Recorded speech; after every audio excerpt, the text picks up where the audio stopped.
Hola a todos, muy buenas noches y bienvenidos a esta nueva temporada de Conversando con la Cámara. En esta ocasión la hemos llamado La Cámara en Vivo. Eh, les mandamos un cordial saludo a todos los que nos están viendo esta noche, a nuestros afiliados, a todas las empresas que se conectan. Y para esta nueva temporada tenemos varias empresas que les queremos contar. Para iniciar, quiero contarles que como todos los jueves a las 7 de la noche con ustedes siempre. Para esta temporada vamos a tener una persona que es muy especial para nosotros, un gran amigo de la casa, una persona que siempre o durante muchos años ha estado con nosotros en diversas actividades, profesor asociado a la Universidad de San, un gran conferencista, un gran maestro, el profesor Luis Felipe Calderón Moncloa. Junto con él vamos a estar conduciendo esta nueva temporada de Conversando con la Cámara y vamos a tener un invitado. Bienvenido. Hola Luis Felipe, buenas noches. Hola Carlos, buenas noches. Lo que pasa es que se está entrecortando la señal, no sé si es la tuya o la mía y no te he recibido muy bien. Bueno, antes que nada quiero dar las gracias a la Cámara del Pacífico por obligarme a hacer este rol, que es la primera vez en mi vida que voy a ser entrevistador. Varios meses Carlos me ha estado insistiendo, yo no quería porque siempre he estado del otro lado de la reja, siempre he sido quien contesta las entrevistas o quien hace la conferencia, pero a la larga Carlos me convenció y aquí estaremos cada jueves, siempre que se pueda, entrevistando a alguna persona de mucho interés, como en este caso a mi amigo Jorge Guillén, colega mío en ESAN, y los siguientes jueves serán gente de empresa, altos ejecutivos, y sobre todo, más que nada, van a ser iniciadores de empresa para que nos cuenten sus experiencias. Va a tener un énfasis latinoamericano, no como Jorge y yo que somos peruanos, o como Carlos que es colombiano. Vamos a tratar de cubrir distintos países y hacer temas de utilidad muy pragmática. Y bueno, esperemos que sea de utilidad para todos los que nos escuchen. ¿Comenzamos, Carlos?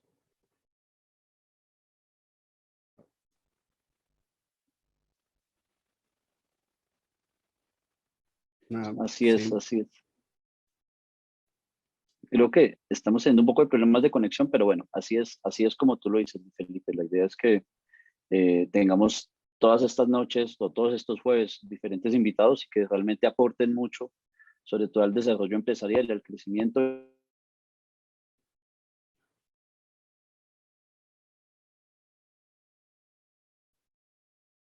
y a todas esas historias pues, de crecimiento empresarial. Presentar hoy a nuestro invitado que es de lujo.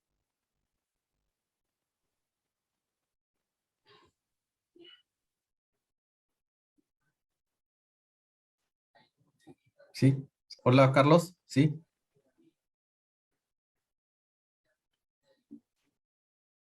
No, parece que Carlos está teniendo problemas de conexión. Se congeló. Hola, Jorge. Buenas noches. Bienvenido. Sí. Sí, Carlos, ¿qué tal? ¿Cómo estás? Gracias por la invitación.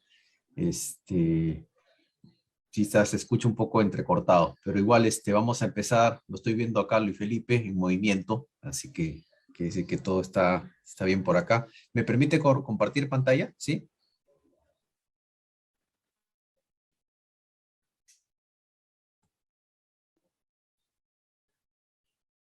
Se ve, ¿no?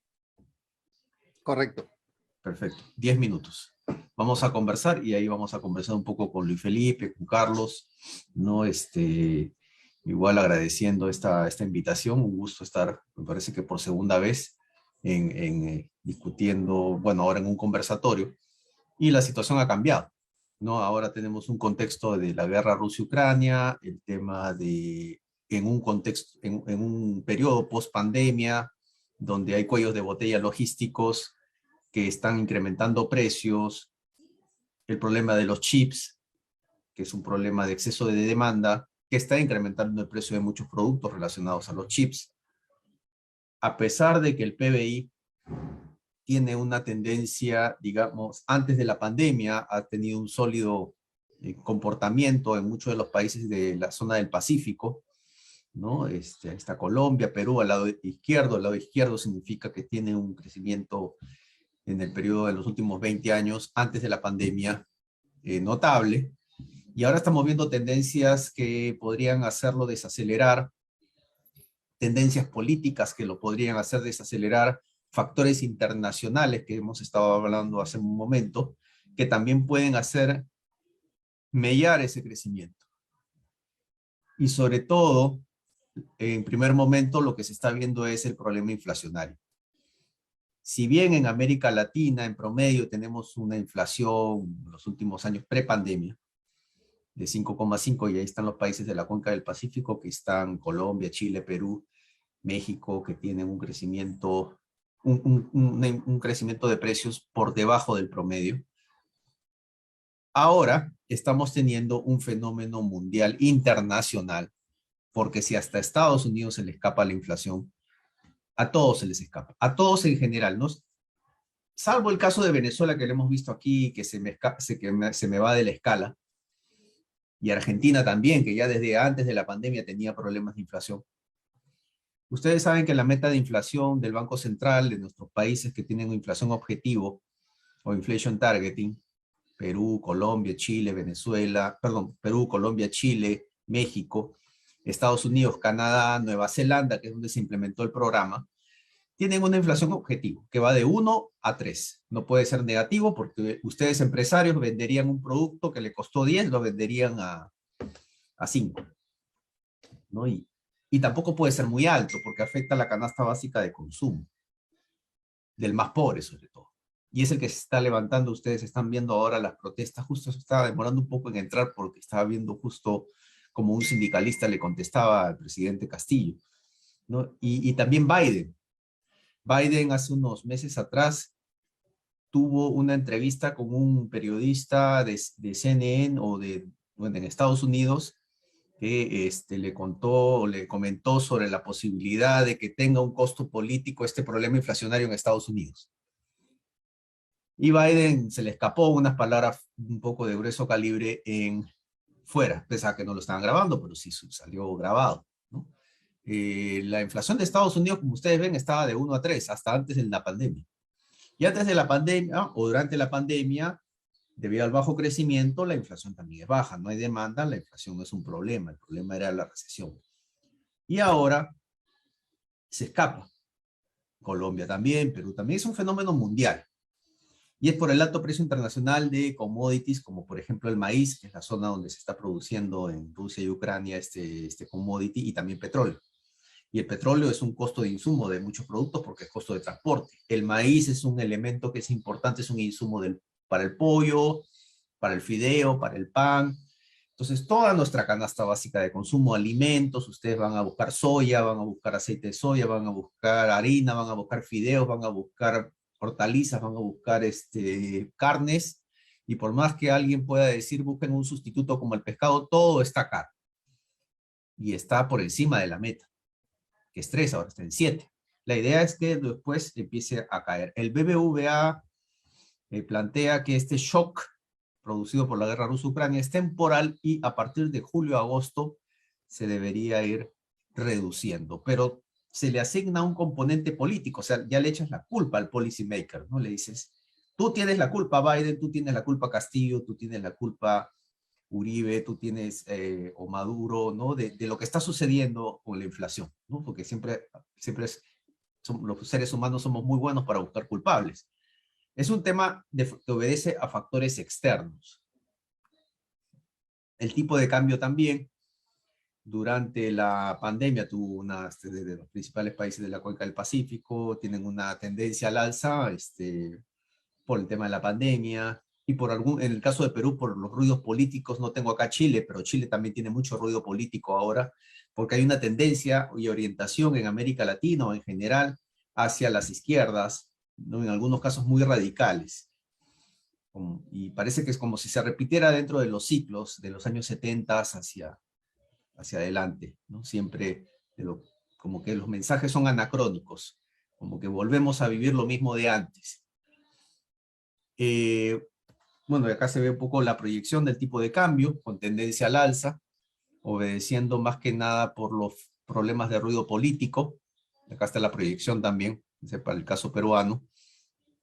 puntualmente es por elecciones ha sido estos saltos, este salto sobre todo por elecciones que asustó al empresariado, los espíritus animales se fueron, la oferta de dólares se contrajo, el tipo de cambio subió, se fueron hacia Estados Unidos, incluso hubo gente que se vacunó en Estados Unidos y se fueron, abrieron cuentas hacia afuera, o muchas los remesas ya no regresan al país, sino se van hacia los Estados Unidos buscando un refugio, y eso hace que en nuestros países tengamos estas tendencias hacia un mediano largo plazo, hacia un tipo de cambio con presión al alza, ¿no?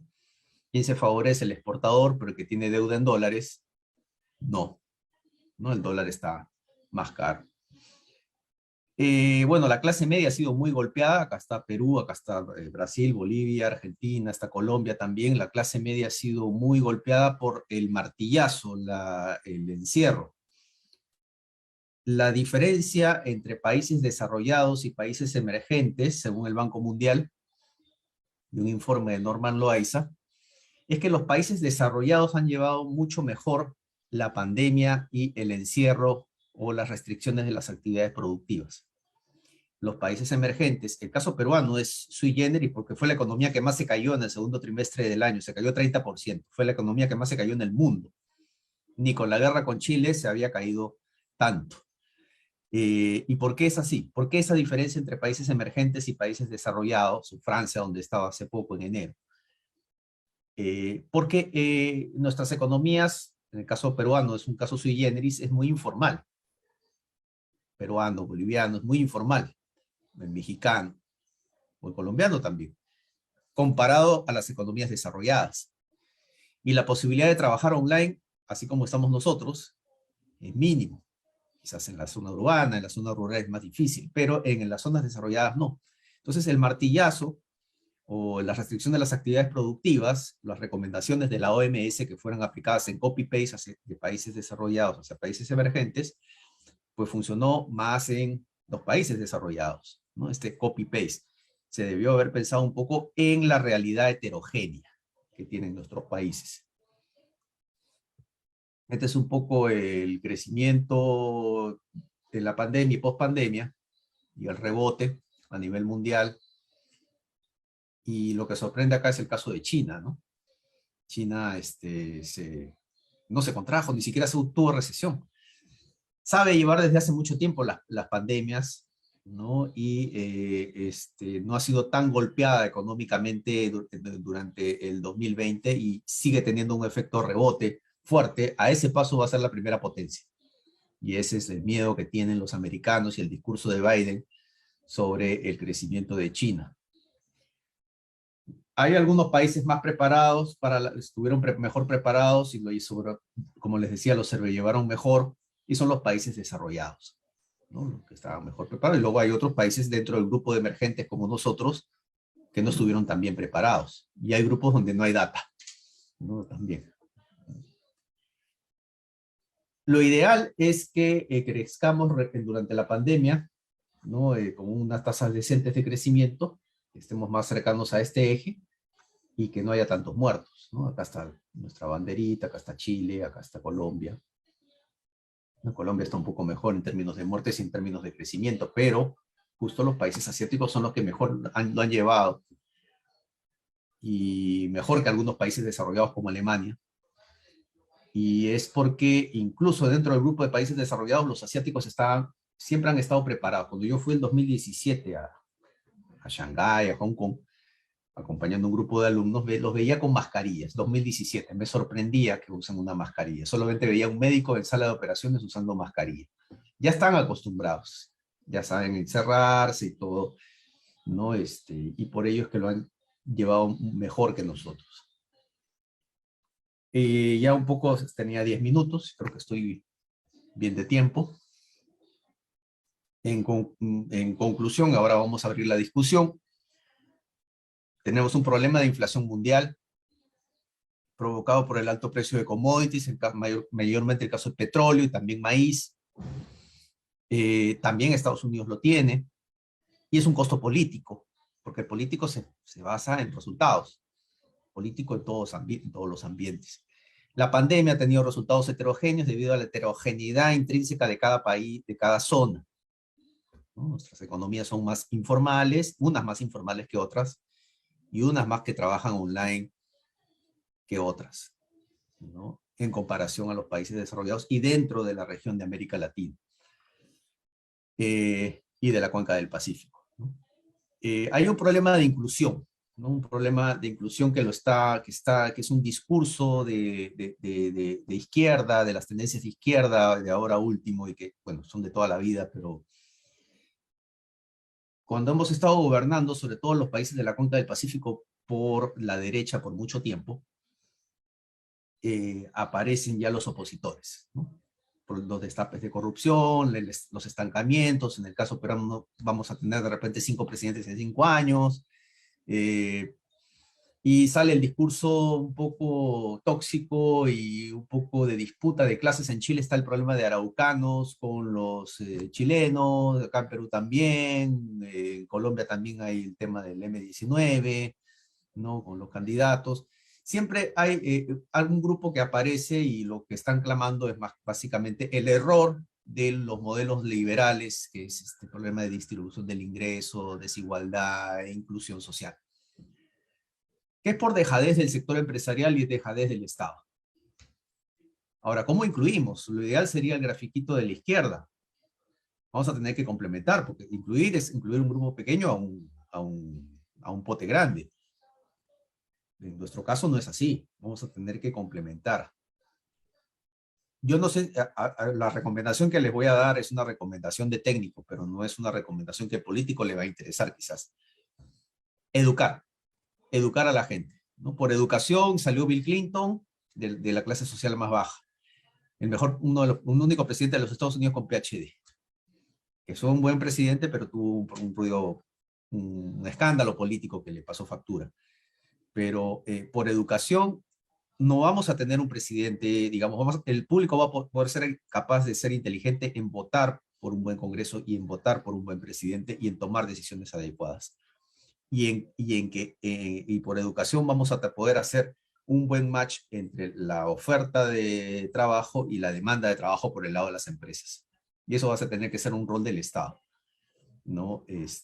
Tratar de que de esa manera, en nuestro caso tenemos minería, de que estén involucrados toda la población en ese sector, ¿no? En el caso de ustedes es petróleo, el caso de Colombia, o el caso de Chile también es minería con cobre. Y esa es la idea, de que no tengas pues a alguien nativo o de una población, de una comunidad en la que pueda observar cómo pasan los camiones y cómo se enriquecen unos y se exacerban más los ánimos, ¿no? Pero todo esto más de esta solución, la llave de este problema es por educación. Pero, como les digo, eso no está en la agenda de los políticos, ¿no? Y ese es el problema que tenemos en América Latina, en mi opinión. Listo. Ahora sí pasamos a la discusión. No sé, Carlos, Luis Felipe. Muchas gracias, Jorge.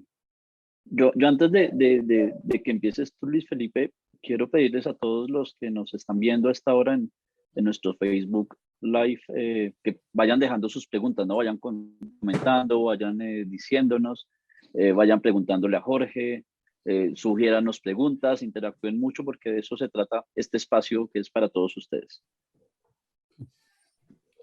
Ok, a ver, yo quiero comenzar dando un poquito de contexto muy brevemente, porque en realidad es un tema que podría llevar varias horas, y es ubicar el problema de Ucrania. La versión que predomina en Latinoamérica, en el Perú particularmente, es la versión norteamericana de lo que está pasando, que en mi opinión es completamente falsa, y mis fuentes son norteamericanas, dicho sea de paso, y es que Rusia es el malo, ha atacado al pobrecito Ucrania y ha venido la caballería al rescate de Estados Unidos. Esa versión tan simple que domina todos los medios de Latinoamérica por la influencia de Estados Unidos, nos impide ver todo el problema que hay detrás. Yo no lo voy a resumir siquiera, pero de hecho detrás hay un problema mucho más largo y más grande, y como lo resume algún académico al cual yo sigo de la Universidad de Chicago, en realidad es la guerra mundial entre Estados Unidos y China. esto es sencillamente una de las primeras jugadas de Estados Unidos en su guerra contra China. Según varios analistas, es una guerra que Estados Unidos ya perdió y en el largo plazo va a ser China la que va a ganar. Como le digo, no voy a entrar en todo ese detalle, solo les sugiero que busquen otras fuentes de información sobre lo que está pasando en Ucrania, porque lo que recibimos nosotros en los medios es bastante sesgado, bastante interesado. Pero yendo al problema principal del día de hoy, y que para eso hemos invitado a Jorge, que es un PhD en economía. Estados Unidos, en los años de pandemia, ha emitido dólares, ahorita no me acuerdo la cantidad, creo que emitió el 50% de todos los dólares que ya estaban en circulación. Además, como en los 70s Estados Unidos se salió del acuerdo de Bretton Woods, no tiene respaldo para esos dólares y no necesita tenerlo. Entonces, desde hace años hay una movida de China, de Rusia, de Alemania para conseguir más respaldo en oro para sus monedas y desdolarizarse. Desde las sanciones que Estados Unidos le puso a Rusia el 2014 por la invasión de Crimea, Rusia y China han empezado una política de deshacerse del dólar y tratar de que el dólar no sea su moneda de cambio. De hecho, ahorita Putin hace una semana más o menos le ha dicho a los europeos que solo les va a vender carbón, gas y petróleo si le pagan en rublos, ¿no? Entonces, todo eso es parte de una movida. Jorge, ¿tú podrías explicarnos a los que no sabemos mucho de economía cuál es esa situación con Estados Unidos de emitir tantos dólares que no necesitan ningún respaldo y cómo eso nos impacta a nosotros? Porque el Perú no puede emitir a libre voluntad soles, necesita el respaldo de dólares, no sé si de oro también, pero Estados Unidos puede imprimir los dólares que quiere y repartirlos, y en la pandemia lo ha hecho de un modo tremendo. Me pareció escuchar que habían impreso el 50% más de toda la masa de dólares que hay en el planeta Tierra, la han impreso entre el año 2020 y 2021. Si eso es así, no estoy seguro de la cifra, pero si es un hecho que han impreso muchos billetes, ¿qué impacto tiene eso a nivel mundial? Y sobre todo, ¿qué impacto tiene para los países de Latinoamérica?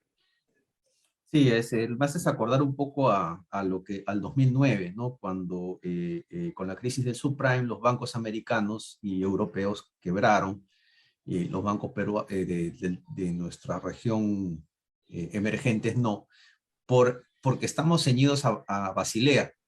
Caso americano, europeo, no están ceñidos a Basilea, no hay requerimientos de capital, políticas relajadas, y desencadenó en ese problema. Nosotros nos desacoplamos de ese problema. Igual que mencionas el caso de masas monetarias o medidas populistas, que sí las hace Venezuela, es el único, que las hicimos nosotros en los 80s, ¿no? Creación de dinero que genera inflación. Eso sí no se discute, nadie le dice nada, ni el Fondo Monetario ni el Banco Mundial lo han señalado, sino lo han señalado más por el lado del precio del petróleo. Pero si sigues un poco analizando en la razón de ser dentro de tu discurso, de tu discurso, de tu argumento, es que justamente el incremento del precio del petróleo le favorece a muchos americanos, a los de Texas, por ejemplo, a la familia Bush y a todos, ¿no? Cuando Estados Unidos se va a una guerra porque le conviene irse a una guerra, ¿no? Porque la industria del acero se reactiva, porque la gasolina también sube en precio, como pasó en la guerra del Golfo. Entonces, no, claro, pagamos todos por las consecuencias.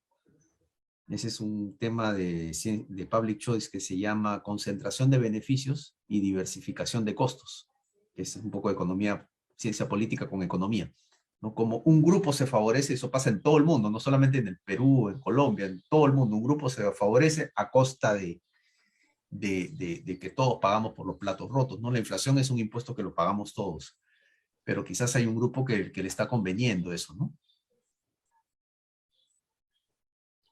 Correcto. Con esta crisis han pasado cosas impensables en otro momento, como que Estados Unidos mandó hace un mes a 2 emisarios a negociar con Maduro, y en menos de 24 horas llegaron a un acuerdo a raíz del cual Estados Unidos le ha dado permiso, a pesar de las sanciones que Estados Unidos tiene aplicadas sobre Venezuela, Estados Unidos le ha dado permiso a una compañía petrolera, creo que es la Chevron, para operar en Venezuela. Económicamente, ¿cómo se explica ese malabarismo, no? Porque supuestamente son enemigos irreconciliables, Maduro es el demonio, Estados Unidos es quien lo está neutralizando, y de pronto se reúnen, hacen un acuerdo, y ahora compañías norteamericanas van a operar petróleo venezolano para mandarlo a Estados Unidos. Económicamente, macroeconómicamente, ¿cómo se entiende eso? Sí, es algo que raro, ¿no? También es un poco, en los años 70 estábamos acostumbrados al Plan Cóndor y a la interferencia de los Estados Unidos en nuestros países, en caso chileno, ¿no? Con Allende, con Pinochet. Está este libro, La Doctrina del Shock, de Naomi Klein, que lo cuenta, es una periodista japonesa. Y en el caso de ahora con Venezuela, pues parece que no le interesa, ¿no? No le interesa participar directamente. Hasta lo último que me acuerdo de interferencia en América Latina fue con Panamá, con Noriega, ¿no? Por lavado de dinero y todo, pero eso es algo, le pueden inventar a Maduro cualquier cosa y seguramente de que lo pueden sacar en algún momento, lo podrían haber hecho, pero está ahí por mucho tiempo y parece que sí querría hacer alguna negociación, ¿no? Con ellos.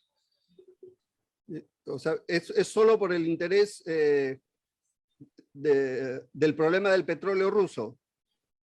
O sea, están previendo que va a haber desabastecimiento de petróleo ruso y ellos van a suplir esa falta.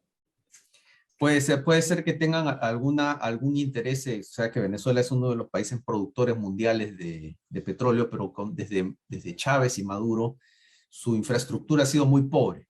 Entonces quizás tengan la posibilidad de ahora de invertir, de negociar, quizás, ¿no? Y explotar esa mina de oro.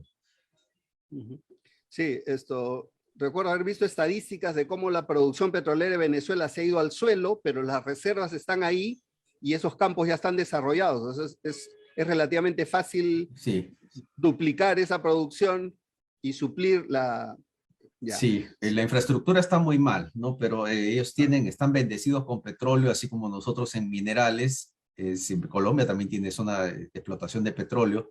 Incluso Colombia se benefició de los venezolanos, de Maduro o de Chávez, porque muchos venezolanos altamente calificados se fueron a Colombia a trabajar a bajo sueldo. Entonces los colombianos recibieron al venezolano altamente productivo, capacitado, con cero inversión, ¿no? Eso les convino. La industria del petróleo es multimillonaria, ¿no? Es el oro negro, el té de Texas, ¿no? Que es tan importante y Venezuela lo tiene, sino que tienen un problema de infraestructura ahí y que probablemente ha visto algún nicho de Estados Unidos, ¿no? Correcto. ¿Qué productos debería esperar el empresario latinoamericano que puedan afectarse más con el tema de la guerra de la invasión rusa a Ucrania? Pienso en girasol, donde Ucrania y Rusia son grandes exportadores, otros granos, aparte del gas, el carbón y el petróleo que exporta Rusia. ¿Qué productos estimas tú que podrían perjudicarse más y afectar a los empresarios que usan algunos de esos productos como insumo?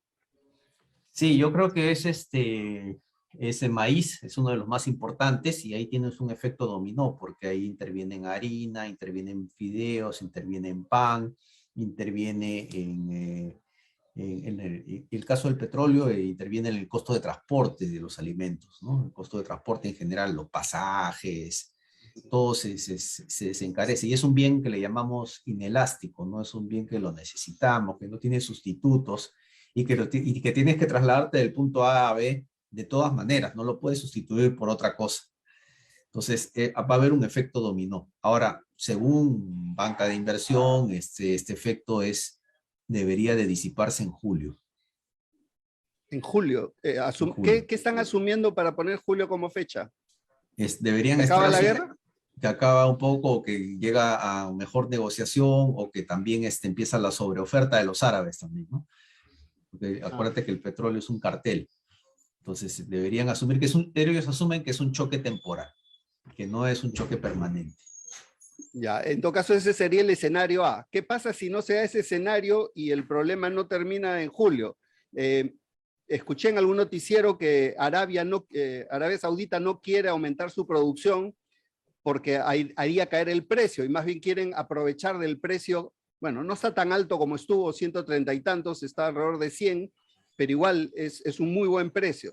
Entonces, están asumiendo que sí se aumenta la oferta.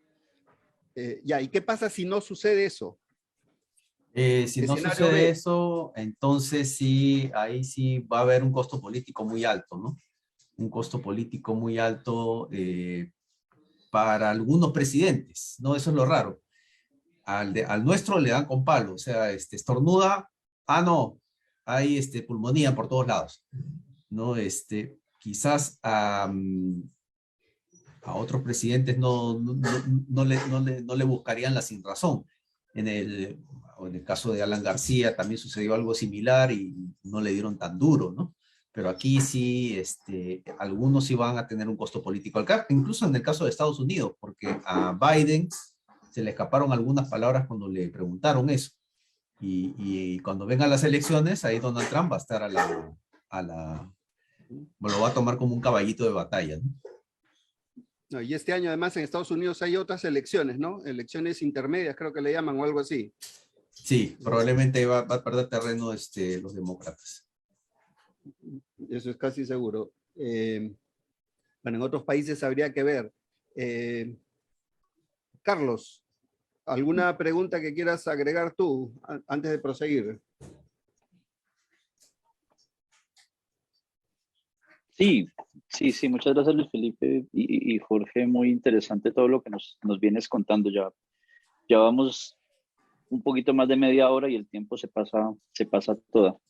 Por acá nos preguntan qué implicación tiene para Latinoamérica esa nueva relación entre Estados Unidos y Venezuela, teniendo en cuenta que, digamos que Venezuela se ha convertido en ese vecino, digo, para nosotros los colombianos, y para la región no grato, ¿no? Por todos estos problemas sociopolíticos, socioculturales, de desplazamiento. ¿Cómo ves tú a nivel económico y a nivel de pronto social? No sé si esté bien preguntártelo a ti, seguramente sí. Esa nueva, digamos que ese nuevo acercamiento, ¿no? Y esa nueva interacción que tiene Venezuela con Estados Unidos y qué implicaciones puede tener para nosotros. Sí, es una interacción un poco rara, ¿no? Que quizás la tengan, pero internamente, ¿no? Tú sabes que Estados Unidos es un país proteccionista, a pesar de que claman ser liberales y el libre mercado, e influencian al Banco Mundial y al Fondo Monetario y todo, pero es un país que tiene un discurso quizás de apertura de mercados, pero cuando actúa es más proteccionista. Acá también quizás podría tener un doble discurso, ¿no? Eh, lo ideal es para los empresarios que siempre va a haber una oportunidad, siempre hay un nicho, una oportunidad, a pesar de los crisis, ¿no? De la crisis. Por ejemplo, el crisis en chino significa alerta, peligro, oportunidad. Entonces, siempre va a haber alguna oportunidad en la pandemia, pospandemia o ahora en esta situación, por ejemplo, los commodities. Yo invertí en petróleo, ¿no? Y ya lo vendí. Entonces ya gané un buen porcentaje. Entonces siempre va a haber algo que alguien pueda hacer, no se puede cruzar de brazos.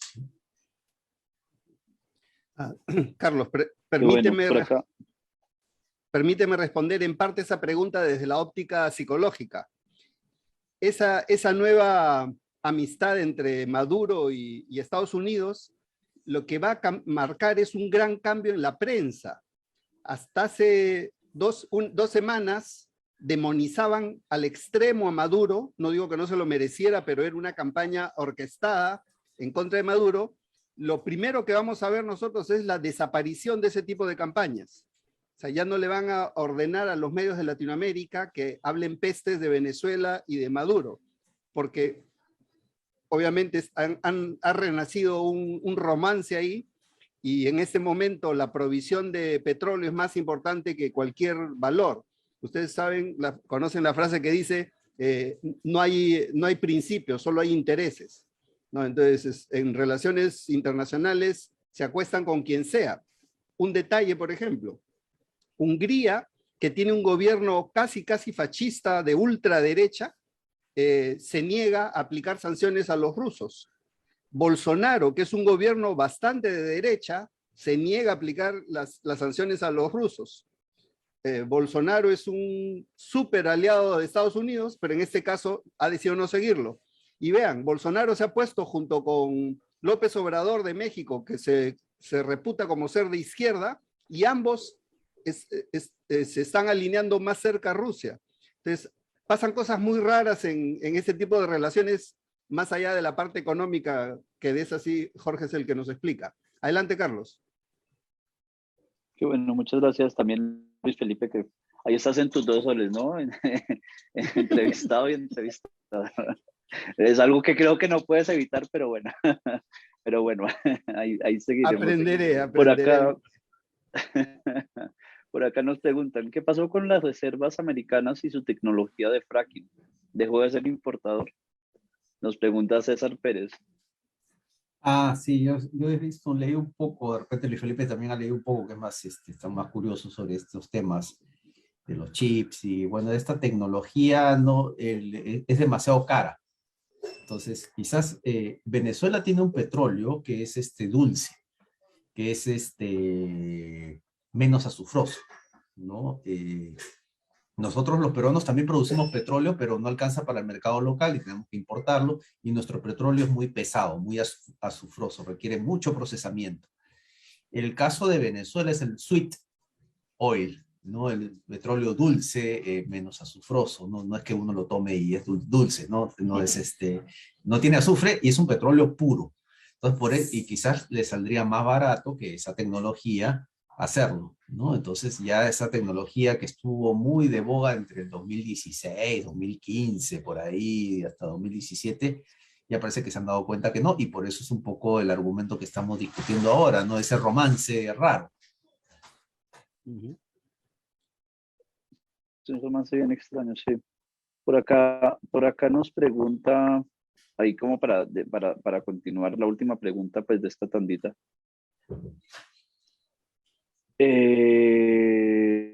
La pregunta es, ¿en qué afecta con los productos de primera necesidad la guerra de Ucrania al Perú? Bueno, y yo creo que al Perú y a América Latina. O si es un tema monopolizado. ¿Tú cómo lo ves? Ya, sí, ese es un discurso que ahora lo estamos escuchando. Debe ser un peruano el que ha preguntado. Es un discurso que está muy monopolizado, muy politizado, ¿no? De los monopolios y todo. Y le hacen bromas un poco al presidente sobre ello, ¿no? Porque trata de explicarlo con la información que tiene. Sí es en parte cierto, porque cuando acá el petróleo está bajando, en la pandemia llegó a niveles, ¿te acuerdas? Precio negativo el petróleo, porque su costo de almacenamiento era mayor que el precio de venta. Entonces y yo me iba al grifo cuando podía, porque nos restringieron mucho aquí en las salidas, pero ya cuando podía salir y llenaba mi tanque no bajaba el precio. Pero cuando sube son muy rápidos, no son inmediatos. Y eso pasa con las tasas de interés, con muchos productos. Ahí yo no diría que es un monopolio, sino diría que hay una estructura oligopólica en nuestros países. Son pocos oferentes y se ponen de acuerdo y ocurre lo que es un cartel, concentración, colusión. Por eso cuando sube el precio internacional son inmediatos en ponerlo, en ajustarlo, pero cuando baja se demoran en hacerlo. Y eso es un discurso un poco que lo está usando la izquierda, los políticos para asusar, para señalar el problema del sector empresarial, ¿no? Y las ganancias que hay del sector empresarial en detrimento del bienestar del pueblo, del consumidor, etcétera, ¿no? Pero ese es un problema de las estructuras de mercado que tenemos.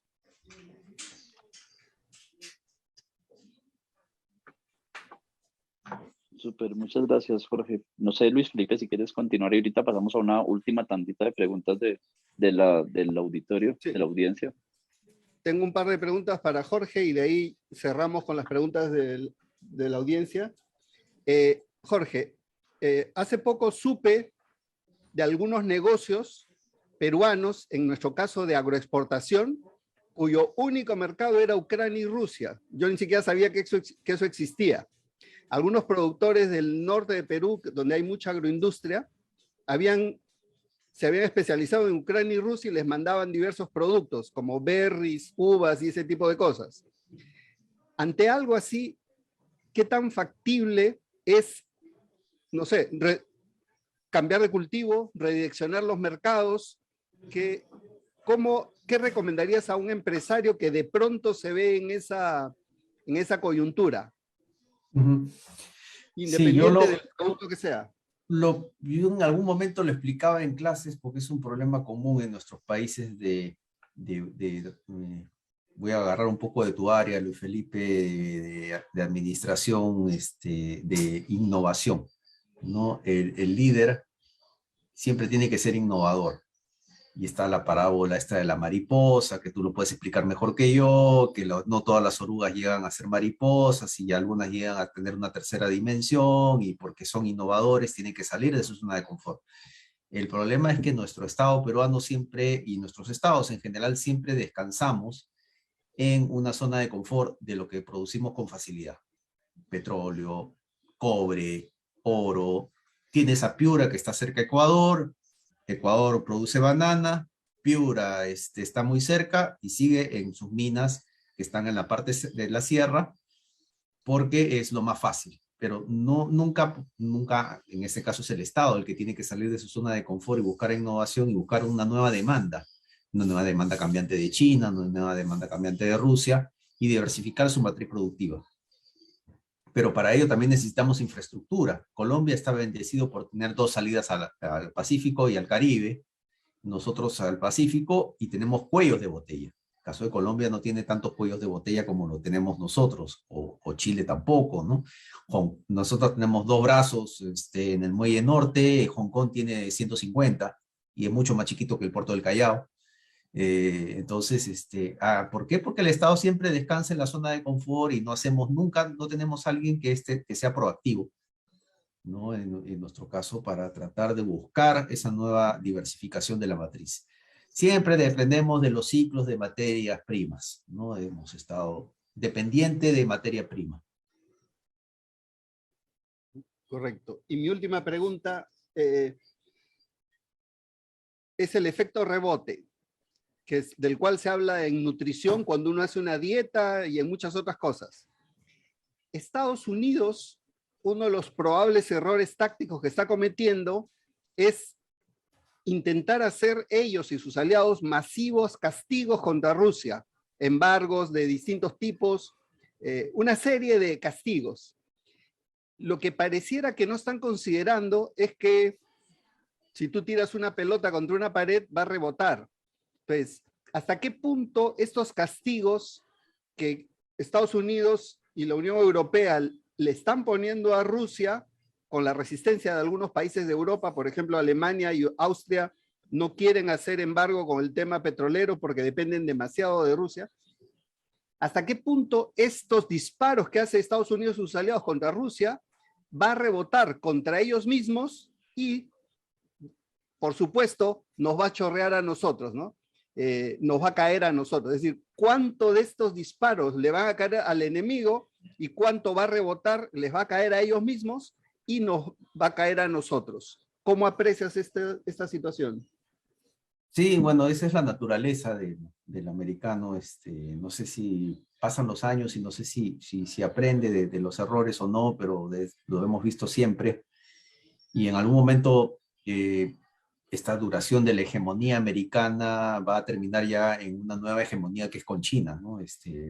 Hace 100 años estaba Inglaterra, ahora es Estados Unidos, después de la guerra. Y bueno, yo cuando he vivido en Estados Unidos, hasta ellos mismos dicen, o sea, todos nos odian. Nos odian los vietnamitas, nos odian los sudamericanos, o los franceses ni hablar, ¿no? Porque ni siquiera escuchan inglés. Luego, muchos lados de Europa, ¿no? Cuando uno viaja o intercambia con europeos, sientes que hay no un odio, pero sí una resistencia, más que al alemán, ¿no? Una resistencia contra el americano. Pero parece que no, bueno, han estado un poco soberbios, sino por mucho tiempo, pero yo creo que ya se les escapó la posibilidad de continuar siendo la primera potencia del mundo y ya va, de todas maneras, China lo tiene clarísimo. Desde la guerra del opio, China lo tiene clarísimo que va a ser, que tiene la sangre en el ojo China de haber perdido contra Inglaterra, Hong Kong y Macao, y lo tiene clarísimo de que va a hacer de todas maneras, y lo tiene, si tú ves quiénes son los acreedores mayores de bonos americanos, son los chinos. O sea, lo tiene clarísimo de que va a ser, ya es crónica de una muerte anunciada, ¿no? Como la novela de García Márquez, ¿no? Si no me equivoco. Ya, pero si puedes aterrizar en el detalle de cómo nos va a pegar a nosotros el rebote de eso, a Latinoamérica, que bueno, no somos actores. Claro, en el caso de Perú y Colombia, nosotros y Chile, ¿no? Somos países medianos, ¿no? No estamos en el ojo de la tormenta, no estamos en el interés, ¿no? Sí, claro, cuando estornuda China, sí todos nos resfriamos, como pasó en la pandemia, ¿no? Sí lo que preocupa es un poco las tendencias con la inflación, porque cuando lo único que te queda frente a esa situación de inflación muy alta, ¿no? Es provocar recesión. Entonces vamos a entrar a un estancamiento muy duro, ¿no? Esto se parece un poco a la década perdida de América Latina en los 80s, con la crisis del petróleo.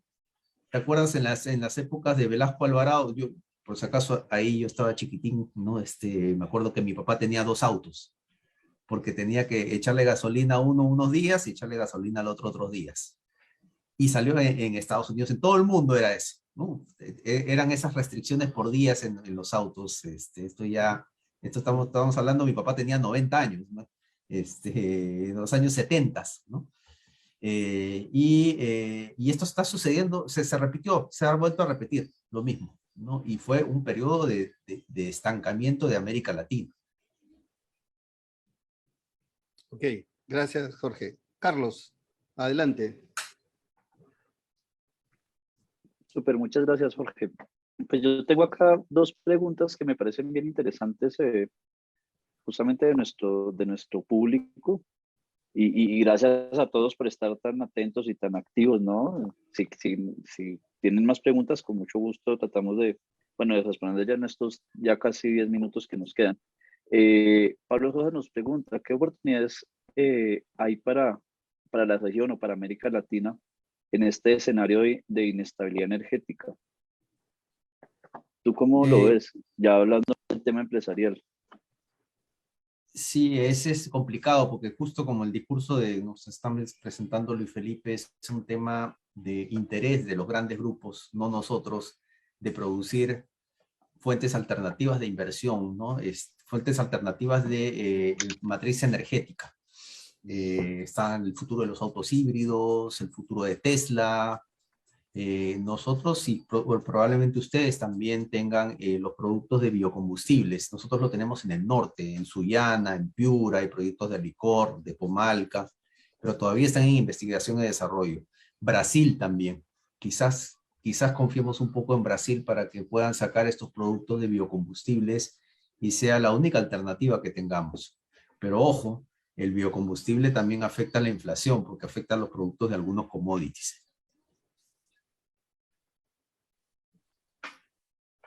Que bueno, acá nos hace una pregunta un poco más política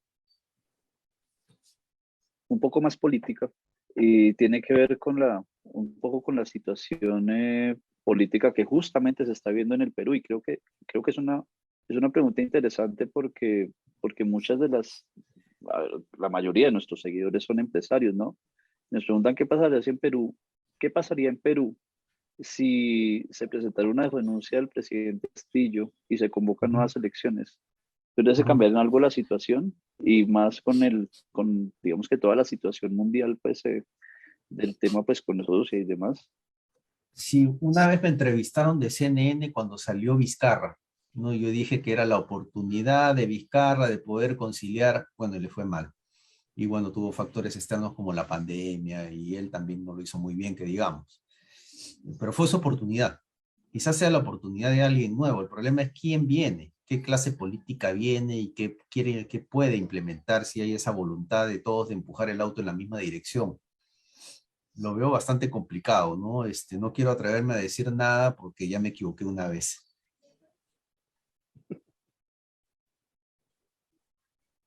Perfecto, Jorge. Por acá, creo que te voy a dar la última pregunta ya como para ir terminando y cerrando el programa. Eh, Te voy a meter estas dos preguntas en una. ¿Es conveniente bajo esa situación y ese escenario que tenemos entre el entre Ucrania y Rusia, pero está, digamos que hay Estados Unidos también como muy, muy atento a lo que pasa? ¿Es conveniente ahorrar en dólares o en qué moneda sugieres tú que sea lo más conveniente? Sí, es una buena pregunta, es una buena pregunta. Algunos también están preguntando si conviene tener mi alquiler en dólares o no. Es una buena pregunta. La tendencia, como hemos visto en los gráficos, la tendencia es un poco al alza siempre. Y siempre en América Latina la tendencia es a que haya devaluación de la moneda local, del peso, del sol. Yo creo que sí conviene tratar de darle un ojito, atesorar un poco. Ahora está bajando un poco el tipo de cambio, ha estado más bajo la semana pasada, pero probablemente tenga esa tendencia. Sí, hay que tratar de atesorarlo un poco y si se puede, alquileres también en esa moneda. Y la moraleja siempre es endeúdate en la misma moneda en la que ganas. Si tienes un hipotecario, trata de endeudarte si ganas en pesos, endeúdate en pesos, ¿no? No te endeudes en otra moneda, en la misma moneda en la que ganas, sobre todo a largo plazo, porque de aquí a 10 años no sabemos qué va a pasar. Perfecto, perfecto. Muchas gracias. No sé, Luis Felipe, si te queda algo más para comentar con Jorge. Solo un pequeño comentario de esto último que ha dicho Jorge.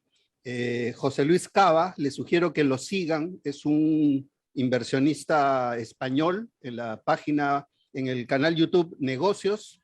En YouTube pongan Negocios, José Luis Cava, es muy divertido y parece muy interesante y tiene varios microprogramas donde te insiste que solo atesores en oro, que compres oro, que es la única alternativa según él, ¿no? Porque el dólar en el mediano y largo plazo no es nada confiable, en el corto plazo sí, pero en todo caso, Jorge, más que hacer recomendaciones técnicas, cuéntanos, ¿tú en qué tienes tus ahorros? Esa es la respuesta más confiable. ¿Tienes tus Sí, ahorros en dólares, en bonos de eh, petróleo? en ambos lados, ¿no? Compré acciones, ya las vendí de petróleo, que se llama USO, United States Oil. Las tuve en cobre, también ya las vendí. No, no pude comprar Tesla, no pude comprar maíz tampoco, no necesariamente siempre uno le chunta. Lo tengo a largo plazo en acciones en dólares, ¿no? Tipo Netflix o tipo agua también, porque a largo plazo el agua va a ser escasa y se cotiza en bolsa. Este, y una parte del sol es porque también necesitamos tener, para términos de liquidez, ¿no? Pagar algunas obligaciones o algunas compras. Lo tengo un poco mitad-mitad. Correcto. Oh, Gracias, Jorge. perfecto, pues yo creo que voy a lanzarles la última pregunta, Jorge. Por acá nos pregunta Pablo Rojas respecto a oportunidades. El Estado creo que debería promover la inversión en hidrógeno verde. Es una oportunidad que se debe aprovechar. Tú qué piensas de eso? ¿Tienes algún dato? He escuchado datos sobre el litio, en el caso de la zona del Perú con Puno y Bolivia también, ¿no? Gas, ¿no? Y que algunos de ustedes también lo tienen, nosotros, Venezuela también. Eh, Son alternativas, ¿no? Ahora, el problema es que la mayoría de los autos no está acoplado a estos sistemas porque la gente que tiene mucho dinero y que maneja la economía mundial, le conviene tener petróleo, le conviene tener el combustible, ¿no? Si actuáramos de manera, si todos actuáramos de manera buscando el bienestar social, ya tendríamos fuentes alternativas digamos, de transporte, ¿no? Yo en el 2004 manejé un híbrido en Estados Unidos y han pasado 18 años y no sé por qué hasta ahora no cambian la matriz de transporte. Hay algún grupo que no le interesa, ¿no? Que es el que maneja la economía mundial. Así es, perfecto. Pues no sé, Luis Felipe, si te queda algo más que conversar con Jorge, ya en estos 5 minutos que nos quedan. No, yo por mi parte nada más agradecerle a Jorge por su disposición a esta conversación y todas las reuniones previas que hemos tenido. Gracias a Carlos por la invitación y bueno, seguiremos conversando cada jueves sobre un tema diferente, de temas que interesen a la audiencia. Perfecto, sí, Jorge, agradeciéndote mucho por haber participado por segunda vez, ¿no? Acá en esta que es tu casa. A Luis Felipe, espero que te hayas sentido muy bien de entrevistador. Creo que funcionó. Esta prueba funcionó muy bien y esperamos que siempre nos sigas acompañando. Y la verdad es que ahora es tu programa, es tu espacio y la idea es que estés siempre con nosotros y creo que la audiencia sí lo manifiesta, ¿no? Entonces, nada, mira, por acá agradecimientos, gracias Jorge, gracias Luis Felipe. A mí nadie me da las gracias, pero bueno, yo sé que ustedes acá son las estrellas. Entonces, nada, No, muchas gracias gracias a a los ti. dos. Antes de terminar, nada, y nos vemos el otro jueves, Luis Felipe. Jorge, yo para ya cerrar el programa, les cuento las próximas actividades que tenemos dentro de la Cámara de Comercio del Pacífico, agradeciéndole pues a nuestros invitados, bueno, a nuestro invitado de hoy y a nuestro presentador, que ahora lo van a ver muy a menudo en adelante. Espero yo no estar tanto porque por lo que veo la audiencia te quiere más a ti, Luis Felipe, que a mí, pero nada, este, los próximos programas que tenemos dentro de las próximas semanas en nuestros eventos. Bueno, no sé, más bien si quieres despedirte tú, Luis Felipe, porque yo acá estoy acaparando tu programa y no es así. No, está bien, Carlos. Te agradezco por la invitación, agradezco por el apoyo. Ya iré aprendiendo cómo es este rol de ser el que hace las preguntas y no el que da las respuestas. Y bueno, cada jueves tendremos a un invitado que nos va a comentar cosas muy interesantes, como ha sido el caso de Jorge. Gracias y por mi parte me despido. Gracias, Carlos, y muchas gracias a todos. Muchas gracias.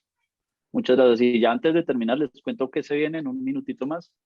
Ya en un par de semanas vamos a tener dos eventos que también van a ser virtuales. El próximo es justamente gestión estratégica corporativa. Esto va a ser el jueves 21 de abril, 7:45, por Zoom. Las inscripciones las pueden hacer a través de nuestra página web www.cámaradelpacifico.org. Ahí se inscriben, dejan los datos, les va a llegar el link de conexión y aún así también lo pueden ver a través de nuestro canal de Facebook, en nuestra fanpage, @Cámara de Comercio del Pacífico. Y para el jueves 28 de abril vamos a tener otro webinar que justamente va a hablar sobre diferencias culturales en la Alianza del Pacífico y su impacto en la negociación. Igual pueden inscribirse a través de nuestra página web, es www.camaradelpacifico.org, y si no se quieren inscribir y lo quieren ver a través de nuestra transmisión en vivo en Facebook, también, a la Cámara de Comercio del Pacífico lo pueden ver, se pueden conectar, pueden hacerles preguntas, ¿no? Todo. La idea es que interactuemos mucho de esta forma porque creo que estos temas son muy relevantes para todos ustedes y para nosotros encantados pues de tenerlos acá todos los jueves, todas las noches y en todos los eventos que tenemos. Muchas gracias por conectarse pues y por estar a esta hora con nosotros. Que tengan una muy buena noche, un muy buen fin de semana. Recordamos, ¿no? Que el próximo jueves pues no vamos a tener transmisión justamente por ser Semana Santa, bueno, Jueves Santo. Entonces vamos a dedicarnos pues a otros temas, pero regresaremos pues el siguiente, jueves 21 a las 7 de la noche con otro entrevistado que ya se los vamos a contar. Y van a ver igual a Luis Felipe, ¿no? En este nuevo rol que para nosotros es muy interesante y que casi no lo convencemos. A todos muy buenas noches y que estén muy bien. Chao, chao.